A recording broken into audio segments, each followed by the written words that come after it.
Assalamualaikum warahmatullahi wabarakatuh. Selamat pagi, anakku sekalian. Hari ini dalam pembelajaran jarak jauh, mata pelajaran Sejarah Indonesia kelas 11, kita akan mulai. Bapak yakin kalian sudah merasa jenuh dengan begitu lamanya kalian berada di rumah.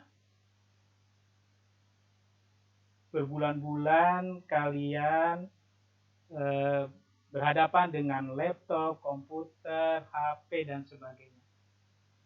Tapi anak-anak, dalam kondisi seperti sekarang ini, itu adalah solusi yang terbaik. Kita masih beruntung, nak.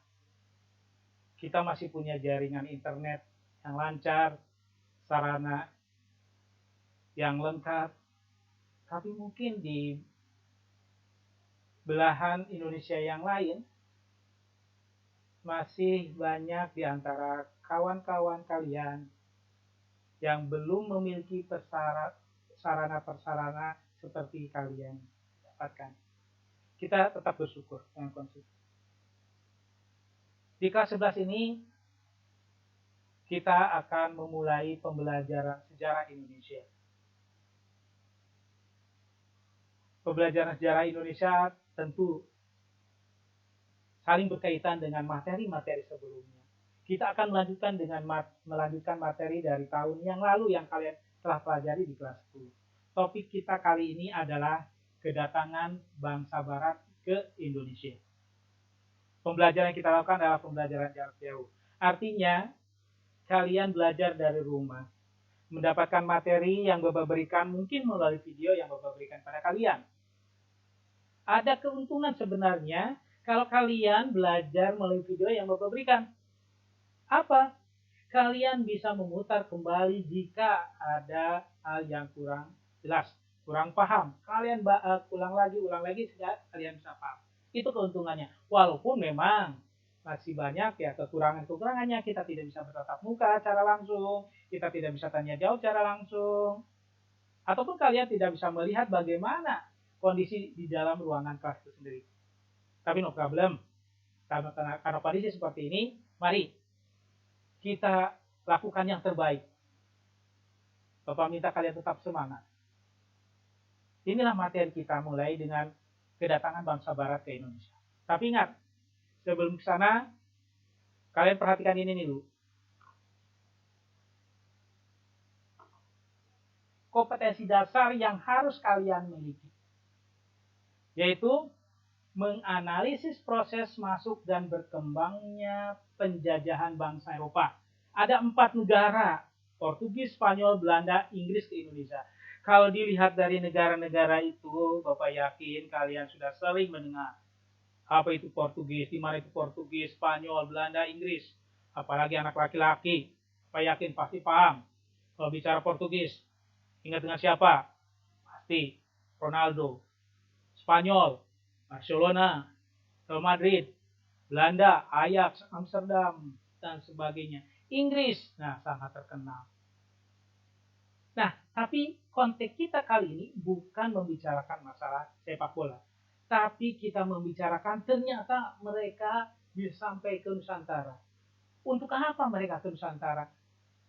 Ngapain mereka ke Nusantara? Nah, di sini kalian tuntutannya adalah menganalisis, bukan hanya sebatas paham, bukan hanya sebatas tahu, tapi kalian bisa mengaitkan satu permasalahan dengan permasalahan lain. Satu informasi dengan informasi yang lain. Kenapa Portugis sampai ke Indonesia? Kenapa nggak ke negara lain? Nah, itu. Kemudian HD 4.1-nya adalah mengolah informasi tentang proses masuk dan berkembang penjajahan bangsa Eropa. Portugis, Spanyol, Belanda, Inggris ternyata datang ke Indonesia, mereka menjajah. Tentu kalian harus pahami penjajahan yang mereka lakukan itu ada latar belakangnya. Kemudian ada prosesnya, kemudian ada dampaknya. Nah, itu diolah informasi sedemikian rupa sehingga kamu mampu menyajikannya dalam bentuk cerita sejarah. Bisa saja cerita sejarah, bisa saja dalam bentuk video, bisa saja dalam bentuk foto dan sebagainya. Nanti kita akan bahas. Oke? Kita lanjutkan. Sebelum melanjutkan, kalian pahami dulu tujuan dalam pembelajaran sejarah. Apa sih tujuannya? Tujuan pembelajaran sejarah kali ini, KD ini adalah dalam pembelajaran jarak jauh dengan menerapkan model pembelajaran problem-based learning, peserta didik dapat menganalisis proses masuk dan berkembangnya penjajahan bangsa Eropa ke Indonesia. Kemudian dapat mengolah informasi. Nah, informasi sudah diolah, dilihat, dipahami, dan kamu mampu menyajikan dalam bentuk cerita sejarah. Lihat, di sini menunjukkan perilaku jujur. Kenapa harus jujur? Bapak dalam setiap pembelajaran, jujur adalah hal-hal yang utama yang ada dalam diri kalian, dalam diri kita. Kenapa? Bahaya kalau orang tidak jujur. Apalagi seorang sejarawan, seorang belajar sejarah tidak jujur. Bayangkan kalau sejarah tidak jujur, akan menghancurkan bangsa kita. Contoh, peristiwa sebenarnya adalah A, tapi disampaikannya B. Sehingga anak didik semua bangsa Indonesia mengenalnya adalah B. Padahal ceritanya hanya A. Karena kebohongan, karena ketidakjujuran, maka cerita itu akan berbeda. Dan ini akan berdampak. Kemudian disiplin. Ketika pembelajaran jarak jauh, kedisiplinan tuntut pada diri kalian semua. Ketika harus mulai PJJ jam 7, jam 7, kalian harus sudah siap. Ketika ada tugas yang harus dilaksanakan, harus dilaksanakan. Disiplin. Disiplin waktu, disiplin kerja. Itulah. Kemudian yang ketiga, tanggung jawab. Tumbuhkan dalam diri kalian rasa tanggung jawab. Ketika diberi tanggung jawab untuk melaksanakan tugas, diberi tanggung jawab untuk membaca, diberi tanggung jawab untuk melakukan sesuatu, tanggung jawab itulah yang mencerminkan apakah kamu merupakan anak didik yang memiliki tanggung jawab atau tidak. Jika dilaksanakan, maka ciri anak yang bertanggung jawab. Tidak dilaksanakan, berarti anak yang lalai, tidak bertanggung jawab. Terakhir, peduli. Harus peduli. Tidak semuanya di antara kalian, di antara anak-anak didik kita yang memiliki kemampuan yang sama. Baik kemampuan secara akademik atau kemampuan dalam sarana prasarana. Nah, kalian harus peduli. Ketika temanmu memerlukan penjelasan, berilah penjelasan oleh kalian yang paham. Ingat, bukan soal ulangan ini, kaitannya tapi dalam diskusi. Ketika temanmu kekurangan ataupun memiliki ketidakmampuan, misalnya untuk akses internet. Nah, jika kalian mampu, berikan. Itulah kepedulian. Kemudian selanjutnya, media dan sumber belajar yang harus kalian miliki, harus kalian akses. Di sini, laptop, HP, internet bisa digunakan ya. Kita gunakan juga WA Group ya, e-learning 81, bisa Google Meet, Google Classroom, mungkin Zoom, mungkin juga Zoho dan sebagainya. Kita memiliki aplikasi, manfaatkan. Sumber belajar banyak. Selain buku-buku paket yang telah kalian miliki, juga buku referensi lain. Dan juga ini internet yang begitu banyak, bahan-bahan bacaan, bahan-bahan informasi yang kalian bisa pahami, kalian bisa baca, kalian bisa lihat. Nah, di sini ada sedikit, ya, ada 1, 2, 3, 4, ya, alamat-alamat dari YouTube ataupun dari Google yang bisa kalian akses, bisa kalian lihat. Nah, sebelum pembelajaran, kalian bisa lihat, ya, dari salah satu media YouTube tersebut, kalian bisa paham. Oke, silakan. Nanti kalian bisa akses atau berikan ini kalian untuk memahami salah satu materi tentang kedatangan bangsa barat.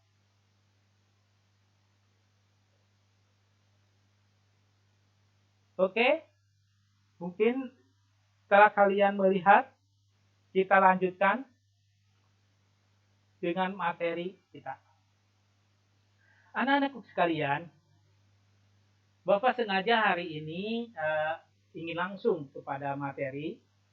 Setelah tadi kita berbicara melalui pertemuan langsung ya, secara virtual kita bisa tetap muka melalui Zoom. Nah, sekarang dari video ini Bapak ingin menyampaikan kepada kalian materi tentang kedatangan bangsa Barat ke Indonesia. Seperti yang Bapak sampaikan, ada 4 negara. Pertama, Portugis, kemudian Spanyol, Belanda, dan Inggris. Nah, sekarang yang ingin Bapak sampaikan adalah Portugis dan Spanyol. Portugis dan Spanyol, buah negara yang berada di kawasan benua Eropa, ini pada abad ke-14, 15, dan 16 ya, jadikan sebuah negara ya, kalau disebut sebagai negara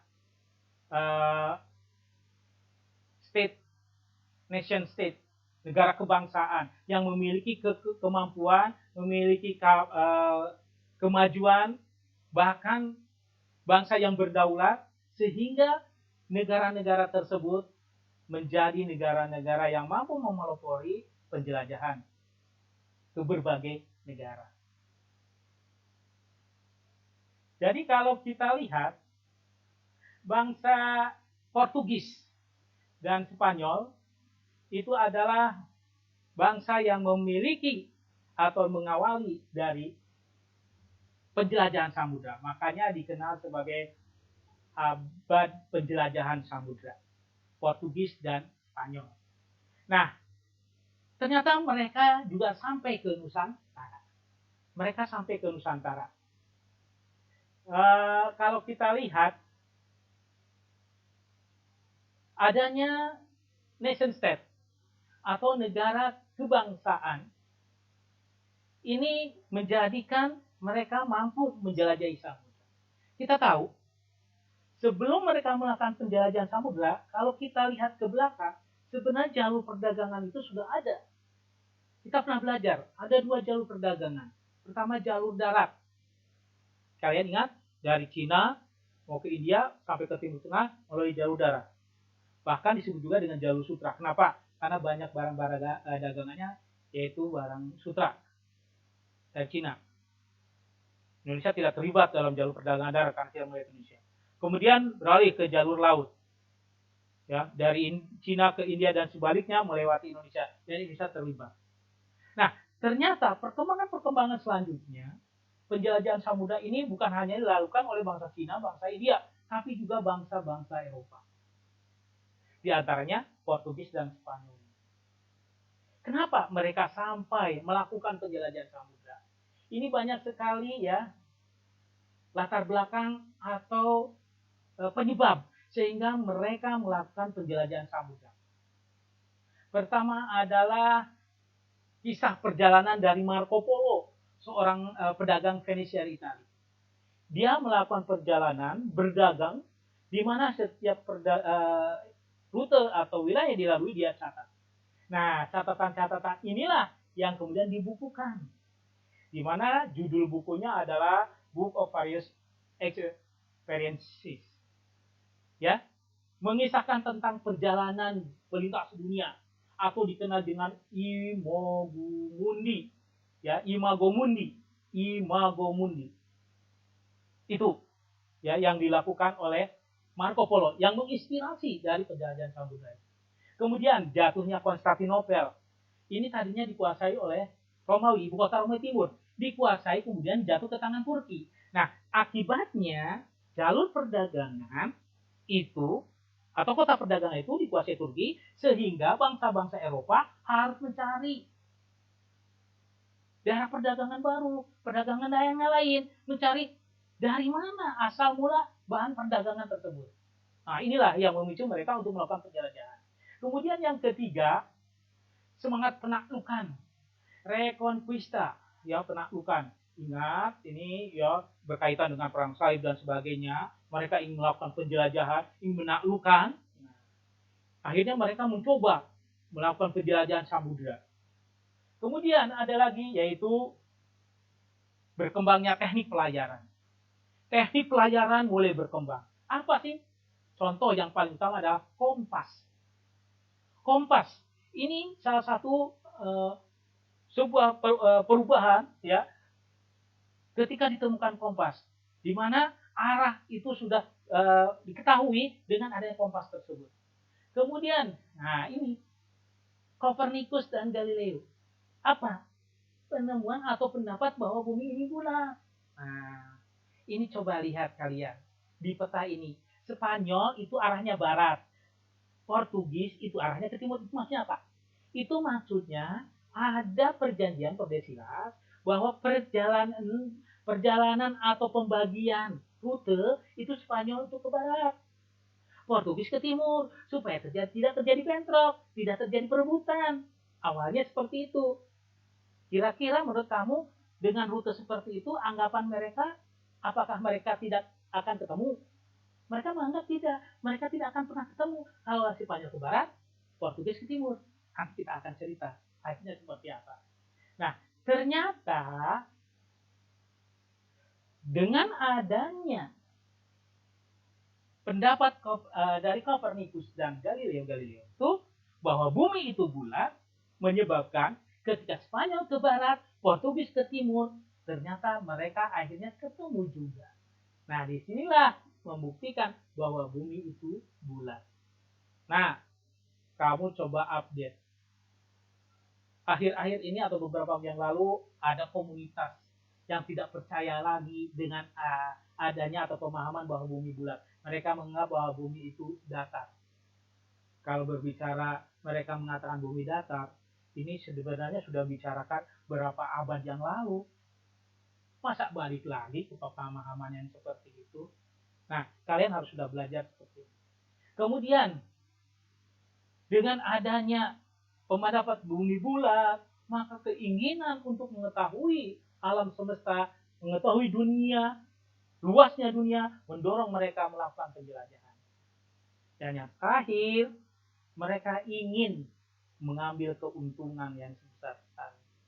Bayangkan mereka bahwa perdagangan yang dilakukan di Eropa, ya, bisa menguntungkan, apalagi kalau mendapatkan dari sumber aslinya, sumber utamanya. Itu yang mereka bayangkan.